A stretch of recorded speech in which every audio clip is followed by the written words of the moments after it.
What's up, YouTube? Welcome back. So I want to talk about that Malik Yoba situation that's going on.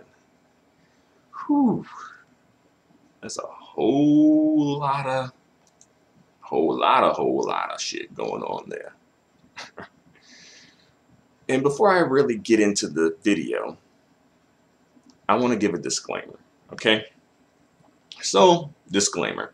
I don't have any beef. I don't have any animosity. I don't have any ill will towards people who are part of the LGBTQIA community. I just feel like some things really need to be clarified and cleared up. And as well, in regards to Malik Yoba, I think I feel like he hasn't been answering for what he really needs to be answering for as well. So long story short, no animosity, no ill will, no beef towards, folks who are part of the LGBTQIA community. But some things really need to be just, cleared up and addressed. All right. So first, let's talk about for a minute that Malik Yoba Breakfast Club interview. I will be honest, I didn't watch all of it. I saw clips of it via other YouTubers. So I will be honest and say I didn't see the whole thing. But from what I saw, I'm like, I can't watch this whole thing. And I think part of the reason is because I feel like there was no rebuttal. First of all, no rebuttal to what was being thrown out there by these experts. Like, I'm not sure how these people consider themselves experts, who certified them to be experts in this situation. Do they have some sort of a degree of some kind, a medical degree? Yeah. So that's the part of the reason. Also, it seemed like the experts were doing like a lot of the talking. Even when Malik tried to kind of like talk on his own, anytime he quote unquote went off script, they were like, yeah, no. And, also I kind of just think in general, it's not really a good look to, be a grown ass man having a group of people pretty much dictate what you're saying. I don't think that's a good look, right?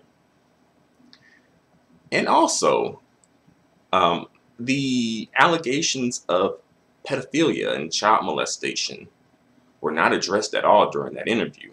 That's very important. That's a very important part that was not addressed at all. Like, how could that slide? Now, the Breakfast Club love to get into folks' business now, all right? They love to put people on blast, right? But y'all didn't even bring up that question. Perhaps maybe it could have been brought up, but maybe they just edited it out, Perhaps. I don't know. But that could have been a situation where it was like, oh, they tried to bring it up, but then the PR person jumped in. Sometimes that does happen. But that happened once with Charlemagne and Jennifer Lopez, but they showed the PR person jumping in and saying, no, don't ask this question. So I'm inclined to believe that it never really came up at all. All right. And also, from what I saw from the interview, I think Charlemagne was low key, I guess put on the spot, for a lack of a better word, about sexuality, his sexuality, being heterosexual, whatever. And y'all already know Charlemagne, his situation. We already know about his situation. I think from what Charlemagne said, I don't know, word on the street or whatever, but back when Charlemagne was in jail, his bunkie was tossing his salad. So that's why, Charlemagne is like low-key bi-curious now. But yeah, so all that being said, for me, I couldn't watch the interview. I just was like, this is just too cringeworthy. And again, no rebuttals, right? I don't think there was any sort of like, well, what about this, right? What about this? And it doesn't, even the rebuttals don't even have to be in like a nasty, negative way. I mean, I'm pretty sure they would have been hostile towards those rebuttals, even if they were politically correct rebuttals, but still. Yeah, it was nothing being challenged, you know. So it's like, what's the point of the interview to an extent? But I guess they didn't want to do the rebuttals because they didn't want to catch heat from the LGBTQIA community, right? So yeah.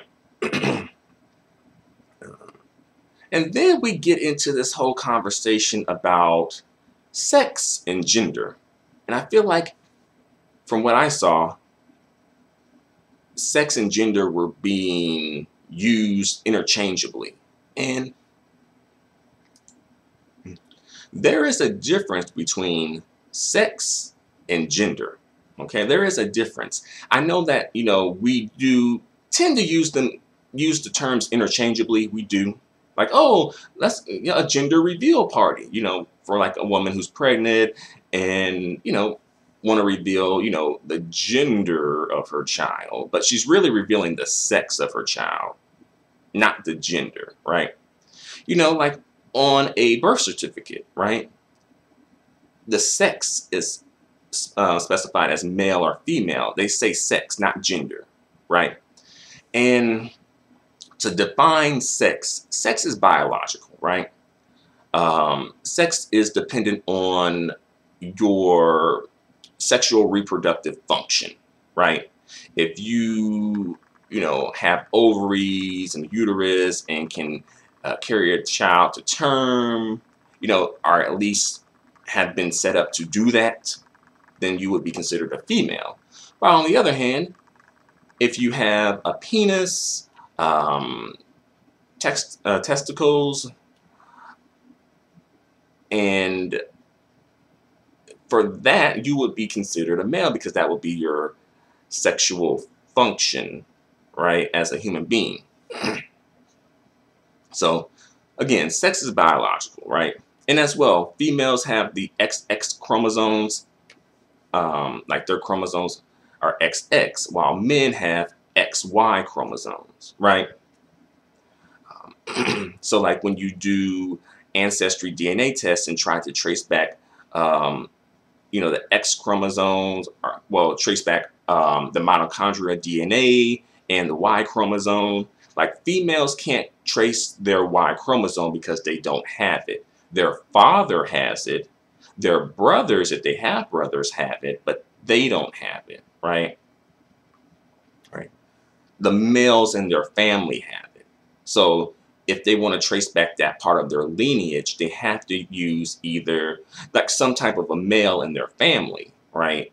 It would have to be, you know, their father, their brother, their grandfather, perhaps the brother, you know, their father's brother, like their uncle. You see what I'm getting at, right? That is exclusively for males, right? While men, on the other hand, they can trace back both their mitochondria DNA and the Y chromosome of their family, right? Because they have both, right? Now, there are genetic abnormalities that do cause people to have sort of like maybe either an X chromosome and two Y chromosomes. I think that would maybe result in like some sort of a hypermasculinity situation, or maybe two X chromosomes and a Y chromosome, which perhaps would result in the opposite, like a hypomasculinity situation for a male. Yeah, it gets a lot. It can go deep. I don't want to go too deep with that because that will be a video in itself, right? So long story short, gender is, sex is based on biology, right? Now, gender, on the other hand, gender is based on sociocultural factors, right? Usually when you have a child and it's like, oh, your child, came out with a penis, so it's male, or came out with a vagina, so it's female, right? Then at that point, parents usually socialize their children to assume a gender role for which their child was born. Like, say, if their child was born male, then they would assume a male gender role. If their child was born female, they would socialize their children to assume a female gender role, right? Sometimes that doesn't happen. I know some things happen. Yeah. But typically that's what parents do, right? They socialize their children to assume the gender roles that correspond to their biological realities, right? In regards to sexual reproductive functions and sexual organs. And, during that interview, I heard like, oh, genitalia doesn't matter or something to that effect, right? And of course, that's not true. Genitalia is a very big factor, like sexual organs, genitalia, whatever you want to call it. Those are factors, because, well, for one, how did you even get here? Some sexual organs, right? Like, that's a factor. That's not something that can just be overlooked or considered a non-factor. Those things play a factor, right? And, I saw them sort of low-key kind of like downplaying the female experience within that too, right? And I know a lot of females were in their feelings about that, right? Because, and understandably so, right? You're essentially having a dude, telling you like your experience doesn't matter. Your female experience doesn't matter. And it's like, well, who are you to say that? But before I go further into that segment, I do want to say that, when it comes to sexual dimorphism, and that's just a fancy term for, the physical differences between males and females, right? Sexual dimorphism, right? Like, say, of course, the sexual organs and sexual reproductive functions, right? But also body structure, right? Men tend to have narrow hips because they don't have to birth children, while females, on the other hand, they tend to have wider hips, right, to facilitate childbirth, right? Like, that's one difference. Also, facial structure, right? Females tend to have softer facial structures, a bit more of an oval shape with their facial structure as far as the jawline is concerned, while males tend to have a bit more of a square jawline. As well, males on average tend to be taller than females on average. Let's see, as well as other things like breasts, right? Females tend to have on pretty much on average bigger breasts than men, right? And I know some people are going to come through, well, maybe not, but be like, well, those things don't necessarily make a female or make a male, and that's true, but those things are factors, right? So the next part I want to get into is the female experience, right? And I saw that being kind of like downplayed and making it seem like that is a non-factor and it just doesn't matter, and that the trans woman's experience is equivalent to the biologically born female woman's experience, and that's just not true. All right? I just don't see that. And I think a lot of women don't see that, and a lot of women were offended by that. Understandably so. They have a right to be offended by that, right? Like, for instance, the female experience, getting your period for the very first time. Like, for me, that's a foreign concept. I'm like, but, to think about it, though, like, if that, because women talk about, that happening to them for the very first time. So they were in adolescence when that happened. And, maybe they didn't even know that that was going to happen. Because sometimes you may get a warning from, your family members or, health class or whatever. Perhaps not. So when that happened, I'm pretty sure that was a startling experience for a female to go through, right? Like all of a sudden, you're having blood running down your body. You're like, where did this come from? You know, and being scared, like what's happening to me, right? That is an experience, right? That say a trans woman wouldn't go through, right? Having a child, right? That's an experience too. Um, Carrying a child to term, to 9 months, perhaps 7 months if it's a preemie. Um, and some people may come through and say, well, not all women have children, not all women can have children. And that's true. But usually when it comes to that, as far as women not being able to have children, usually it's due to some sort of a health issue of some sort or medical issue of some sort. It's either due to like age, like say the woman is too old to have a child, like she's postmenopausal, or perhaps she's too young to have a child and shouldn't be having a child anyway. She hasn't even, gotten her first period yet. So age, but also like, health issues as well play a factor. But the thing is, where I'm going at is like, usually if a woman can't have a child, it's usually due to some sort of a medical or health issue or because of age, something medical, right? It's not by design. Like, for instance, men, you could be the most healthiest fit man on the planet, but you ain't getting pregnant. It's just not in the cards for men. It's just not in the genetic design for men.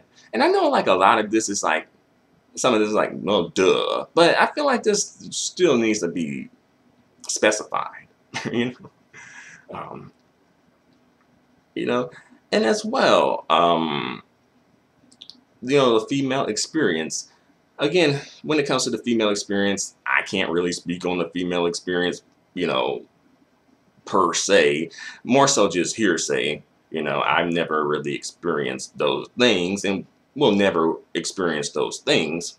But I will say that, like, when it comes to the overall experience of anybody, but in this situation, females, I think like it's a lot of things functioning as totaling to one experience or totaling to a common experience, right? Like, the childbirth, period, let's see, being born with a vagina, like all, and so many other different factors, right? Coming all together, it's not just one singular experience. It's a lot of different experiences, right? Again, not all women have the same experience. Not all people have the same exact experience, right? But there's sort of a common theme or a common experience that I think all women have, right? On average, of course. All right. And this sort of brings up something else that happened. And this happened a while ago. But Bruce Jenner. Y'all know Bruce Jenner has transitioned into Caitlyn Jenner, right? So Caitlyn Jenner was asked, oh, what's the hardest thing about being a female? And of course, we all know that Caitlyn Jenner is transgender, right? And she dates women, too, by the way. But she said that the hardest thing about being a woman was figuring out what clothes to wear.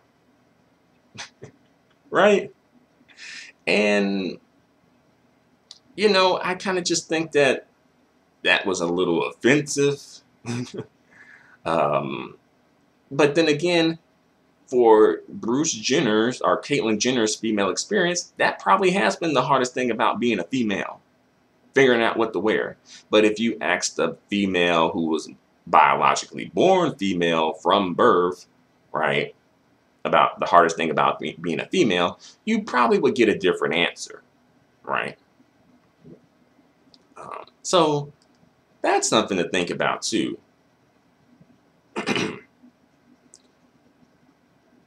And also, just in general, just to talk about in general, like, there's been a lot of, like, black LGBTQIA stuff in the media lately. Y'all notice that? Think about it.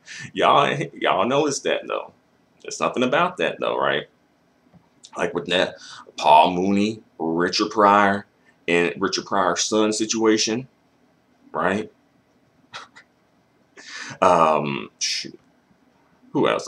Ryan Russell, that football player who came out as bisexual and parading around with his saltine, and his saltine looking like, yep, I got my nigga pet golden ticket right here, y'all.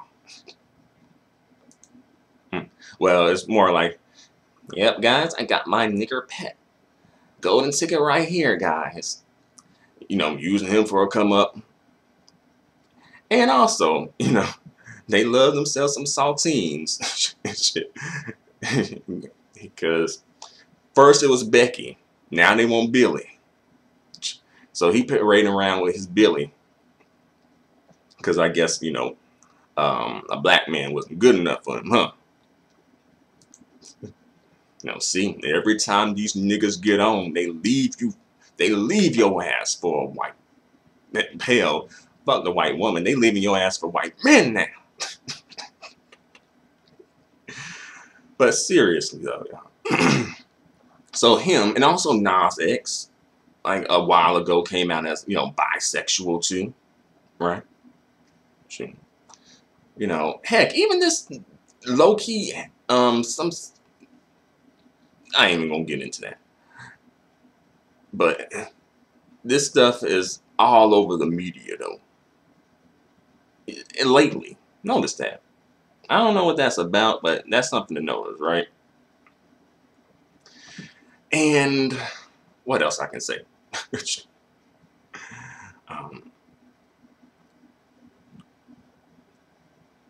That Paul Mooney, Richard Pryor son situation, like, what the hell is going on? God damn. God damn, I didn't know all this shit was going on. But, was it done in the dark will come to light. All right, now. But you know what? I will get into this. I just said that I'm not going to get into this. But I am going to get into this a little bit, though. Just a little bit. So at my job, right, this even low-key came to my job. This whole, like, LGBTQIA situation. Okay, so we recently got a new hire, right? And he's black. And black, tall, dark-skinned dude, bald head. Some of the women, because it's mostly like a lot of women there, pretty much. Some of the women were a little excited because they thought they was getting themselves, a black chocolate king up in the mix, right? I guess I ain't, black and chocolate enough for them. But, for them, I'm more viewed as like a little brother, a younger brother, which is cool, I ain't got no beef with that, right? Because these are older women anyway, right? No shade, but I'm just saying.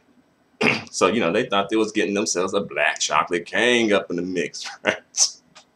They weren't, all out singing the Black Chocolate King songs yet, but, they were singing it in their head. So when, they were introduced to the dude, it was like, oh. It was more like, well, pretty much it was like the Black Chocolate King, right? Turned out to be a Black Chocolate Queen. All right. If you get what I mean. All right. And I don't even think he's coming back. He might come back. I don't even think he's coming back. And I think that's more so because of the job itself. And based on his experience that he has, I don't know if this job will really work for him. I think it would be, that's another story for another day, right? But yeah, he was hired by my supervisor, who is a older white gay man. And I don't know if it was because, I know the dude did have like a good resume. You feel me? And I'm pretty sure, like, his sexual orientation was probably like the icing on the cake, you know. And I ain't completely mad at him for wanting someone, you know, in the mix who perhaps he can identify with a bit more, right? On LGBTQIA level, you know, because before I came, like, it was pretty much he was the only dude in the office, like the pretty much the only man in the office. So it was like, oh, okay, so I can understand him wanting, you know, to have someone to identify with, right? Like for me, I wanted another black like dude up in the mix, you know, preferably heterosexual, right? For someone, you know, to identify with and vibe with, and you know, all that you know, fun friend type stuff, like buddy friend stuff. All right. But yeah, that's just a little story and a little you know, piece of gossip from my job, right? But it's like I don't think this dude coming back. I could be wrong, but a lot of us in the office are already calling it because first it was like, oh, you know, paperwork situation. It was like, okay, well, maybe. Then it was like, oh, I got a doctor's appointment. Okay, and then he came and did the training for the first day, and then it was like, oh, I'm sick. And the next thing is going to be either an email or a text. I guarantee you. All right. But let me get back to topic though. All right. One more thing I want to talk about before I end this video, and that is transgender women and honesty when it comes to their biological sex, right? So I'll put this out there. Should trans women be honest and open about their biological sex when it comes to the people that they date? You know, me personally, I think so. I think if you are hiding something, then that would imply that you know that you're doing something wrong, or you know that this isn't what you're supposed to be doing. You know, you're engaging in something that is not right, for a lack of a better word or a phrase, right? So long story short, I do think that biological men, well, biologically born men who are now trans women should be open and honest about their sexuality and sexual orientation. Well, honest about their sex, right? What they were biologically born as, right? Especially if you're pre-op. I mean, like, these dudes, you're going to find yourself in a whole heap of trouble. You know, some of these dudes do get violent about shit like that, you know. So some honesty, I think, will go a long way and will help both people, right? So yeah, long story short, I do think that. But I wonder if that was brought up during the Breakfast Club interview, how would that have been answered, right? You know, because some folks, some transgender women, well, it ain't your business, right? Well, if you're going to have, like, be dating and having sexual encounters with someone, I do think it's their business. Just like if you have, like, STDs of some sort, that is someone's business to know that if they're going to be having a sexual encounter with you, you know? But, you know, folks, they ain't open and honest about it because they know what's up. They know they're doing wrong. That's why. And as well, I meant to say this earlier, but I'll put this out here. I will say that gender, not sex, but, you know, gender. All gender is drag. And what I mean by that phrase is we're all imitating someone's idea of either masculinity or femininity. Think about it. You didn't just form these ideas of masculinity and femininity by yourself. They were taught to you by, like, your parents, the community you live in, the media, and a lot of other factors as well, right? So I will say that all gender is drag. However, I do think that parents owe it to their children to socialize their children into the correct gender that corresponds to their sexual reproductive functions. And I know that that's probably going to be taken in a negative way, but I do think that parents owe it to their children to socialize their children in the right way in this situation and just overall in general, right? Yeah. And one more thing before I go, one more thing that I didn't like about this Breakfast Club interview was that Malik wanted to throw Eddie Murphy and Teddy Pendergrass under the bus with him. I'm like, just talk about your situation. Don't bring up Eddie Murphy and Teddy Pendergrass. And I didn't even know about no situation with Teddy Pendergrass. Again, he perhaps just a bit before my time, but yeah, like why are you bringing up those guys in this mix? And to be fair with Eddie's, I don't know about Teddy's situation, but with Eddie Murphy's situation, to be fair, it was late at night. The transgender female, from what I saw of a picture of her, she did look passable. Like she was passing. Like if you were to see her walking down the street, you probably would just assume that she was a female based on the picture I saw, right? Eddie Murphy shouldn't have been soliciting for prostitutes or sex workers. You shouldn't have. That's illegal. But don't put Eddie Murphy in the same situation that you in, right? As far as I know, I don't think Eddie Murphy has been seen or caught with a transgender woman since that situation. I'm just saying.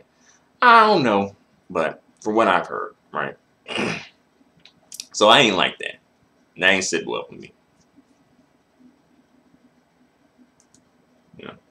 And as well, I think they were doing a whole lot of talking and speaking and like dancing around the issue and whatnot and all that stuff just so that Malik can say and pretend that he is heterosexual.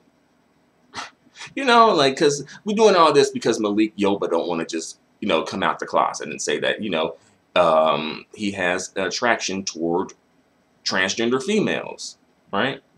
And it's like just, and also the the way that this came out, it's like some people are speculating that this Malik Yoba has come out and spoke about this because he knew that some stuff in the media was some bad stuff about him was gonna come out about that whole allegation of him engaging in sex with an underage transgendered sex worker.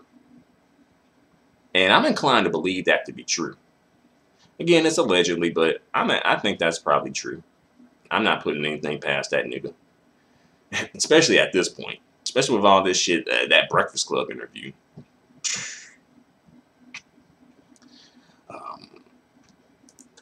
You know. And one more thing before I go. Okay. Hopefully this will be the last thing. Alright. So Malik says that he's attracted to women. So women who are biologically born women and also assume a female gender role, as well as people who are biologically born male but assume a female gender role. All right. All right. That's a little something to think about. Like I wouldn't consider that to be completely heterosexual. I mean, you may have some heterosexual leanings, but you also have some non-heterosexual leanings too. You know.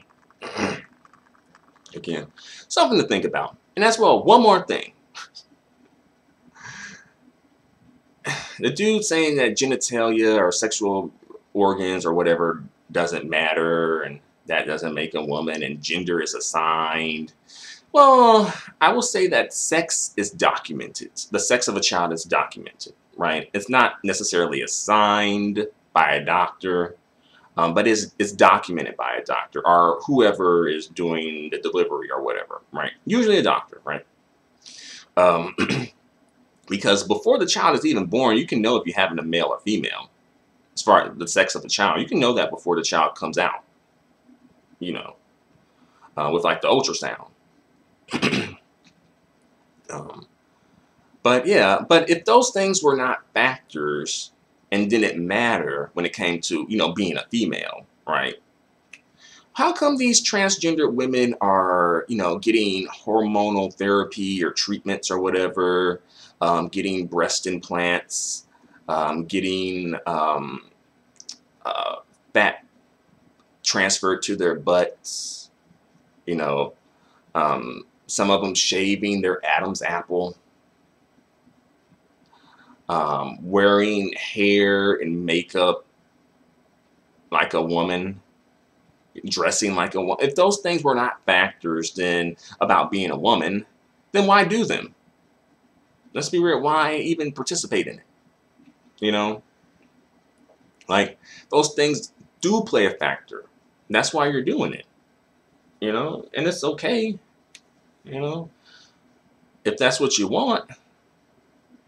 But it's like, well, we have to be honest about that though. Those things, it's not just one of those things, but it's like all those things together playing factoring into that female experience, right? But yeah, I'm going to bring this video to a close. Thanks for watching. Let me know what you guys think in the comment section about this. Until the next video, adios and goodbye for now.